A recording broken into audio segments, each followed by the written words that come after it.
La question de candidature, pour ma part, est une question personnelle.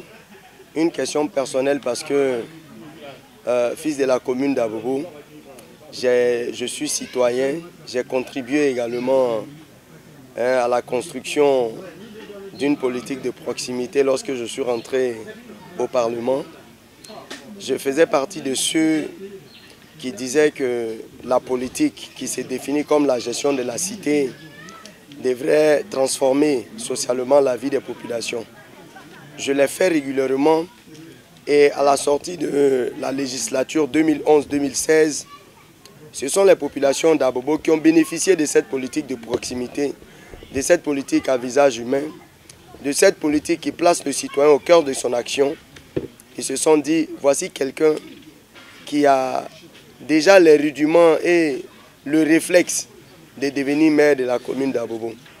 Le 16 janvier 2018, c'est 52 associations de femmes qui m'ont investi pour être candidat des femmes, des jeunes au centre d'action culturelle d'Abobo.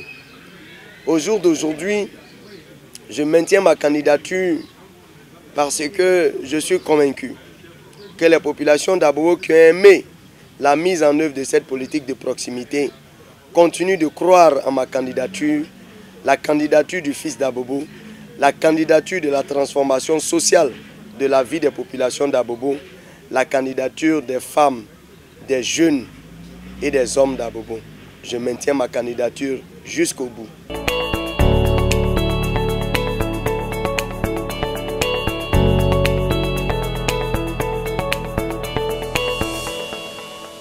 Oui, en général, tout ce qui s'est fait comme négociation pour que vous puissiez rallier un camp, alors que vous n'êtes pas demandeur, ce sont des formes de pression pour vous montrer que la finalité de la vie, c'est gagner beaucoup d'argent.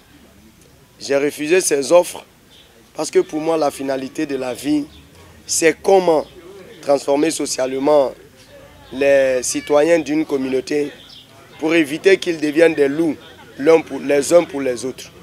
Vous voyez, à Bobo, les gens souffrent de l'insécurité. Mais c'est par la non-mise en œuvre de la politique sociale, la politique qui est définie dans la loi 2003-208 portant répartition et transfert des compétences de l'État aux collectivités locales, c'est par la non-mise en œuvre de cette loi que des enfants des indigents, qui en principe devraient avoir les mêmes chances à travers des kits scolaires et des prises en charge scolaires pour aller à l'école comme leurs camarades, ils se retrouvent dans la rue, ils sont obligés de s'adonner à des activités dont eux-mêmes ne mesurent pas les conséquences. Ce sont des mineurs. Si leurs parents, qui n'ont aucun moyen de les encadrer, qui font l'effort d'essayer de les nourrir, tombent malades, en principe la mise en œuvre de la politique qui est définie dans la loi que j'ai citée, la loi de décentralisation, devrait aller à la mairie d'Abobo, au service social, pour bénéficier de la prise en charge de leur ordonnance, qui quelquefois n'excède même pas 10 000 francs. Ces enfants-là, quand ils voient leur maman coucher à la maison, qui ne peuvent pas leur donner à manger, à plus forte raison malade, la malade elle-même manger, ces enfants vont intégrer des groupes qui vont agresser pour avoir un peu d'argent. Et ces enfants sont très sensibles aux situations que vivent leurs parents. Alors que les parents, regardant avec impuissance la situation de leurs enfants, regardent leurs enfants aller voler et venir leur donner à manger.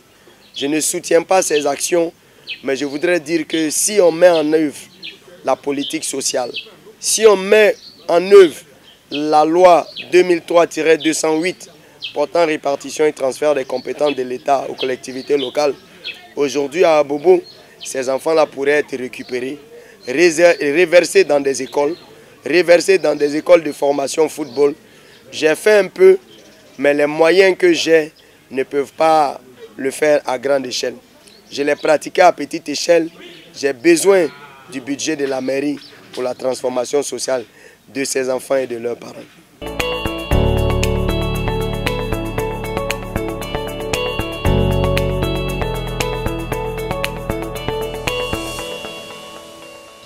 Je voudrais dire que le mot peur n'existe pas dans ma politique.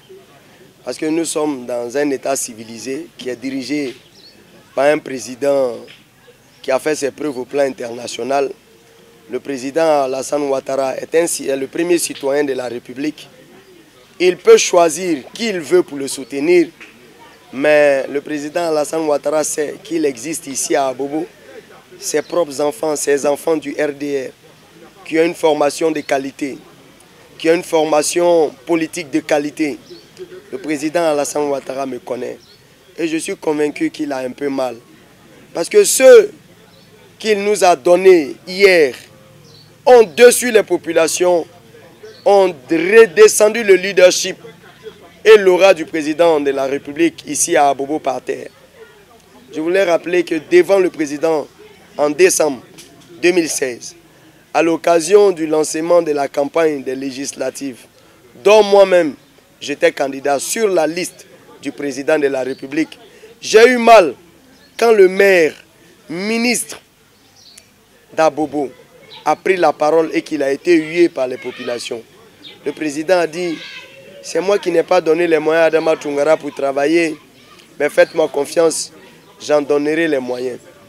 Moi, je dis, par la réponse à ma candidature au président Alassane Ouattara, que les moyens qu'il va donner à Abobo pour la transformation sociale des enfants d'Abobo, ces représentants qu'il nous a donnés à Abobo n'ont aucune compétence de la mise en œuvre de sa politique sociale.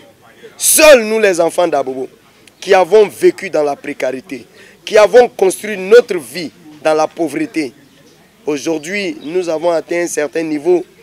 Nous connaissons mieux les problèmes auxquels nous sommes confrontés dans la gouvernance locale. Il n'y a que nous, et nous seuls, qui pouvons apporter la réponse à la précarité de nos parents. Et moi, je m'en vais à cette élection en tant qu'indépendant, en disant au président Alassane Ouattara qu'il fera la comparaison de la mise en œuvre d'une gouvernance locale avec ses enfants et comparé avec celui de son ami. Il comprendra que demain, la relève est assurée.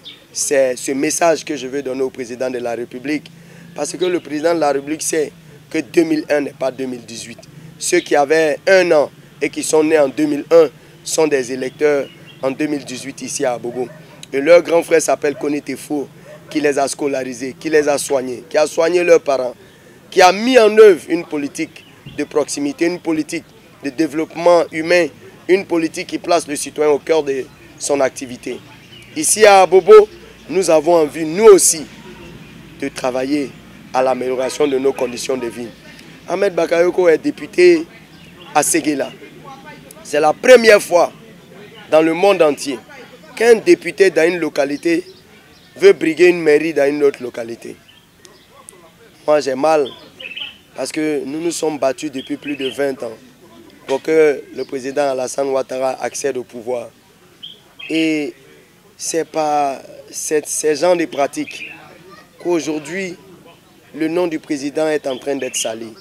Et nous avons le devoir, avec courage et détermination, avant que son mandat ne finisse, de récupérer Abobo et de gérer autrement Abobo pour le plaisir du président de la République, pour qu'il sorte la tête haute de son deuxième mandat.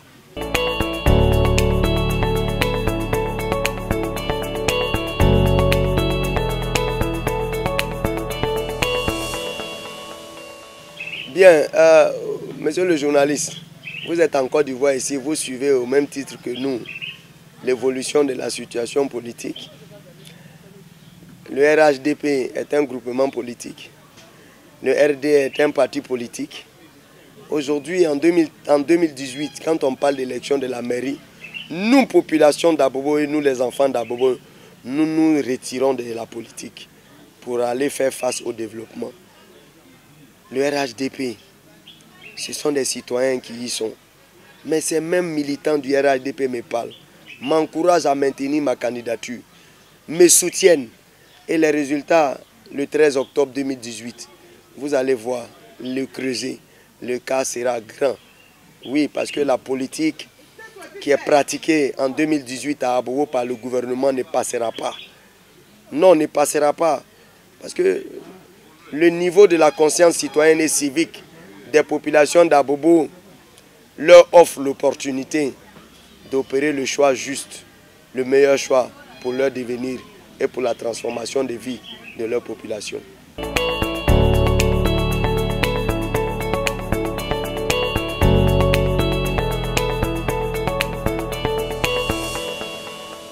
Bien, je voudrais vous dire que tous les candidats de toutes les élections cherchent des amis, cherchent des alliés. Et moi, je me tape ma poitrine avec fierté d'avoir le soutien de son Excellence Guillaume Soro, à qui je dis merci. Parce que j'ai sollicité son Excellence Guillaume Soro pour des actions à Abobo ici, pour aider les populations d'Abobo. Il a fait face. Il m'a aidé à faire opérer 616 personnes gratuitement de la hernie. Il m'a aidé à doter l'hôpital général d'Abobo, qui abrite la première maternité d'Abobo, d'un groupe électrogène, qui aujourd'hui protège la vie des femmes qui vont donner vie par césarienne, alors qu'un rapport faisait état de ce que entre 10 et 15 femmes en mouraient depuis 14 ans.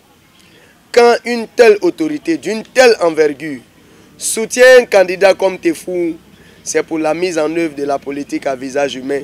C'est le renouveau démocratique avec du nouveau sang. Et je suis fier que ce soit un promotionnaire jeune comme moi qui me soutienne. Je lui dis infiniment merci parce que son soutien est détaillé et son soutien est déterminant. Grâce à son soutien, je battrai le candidat gouvernemental. Je vous le confirme.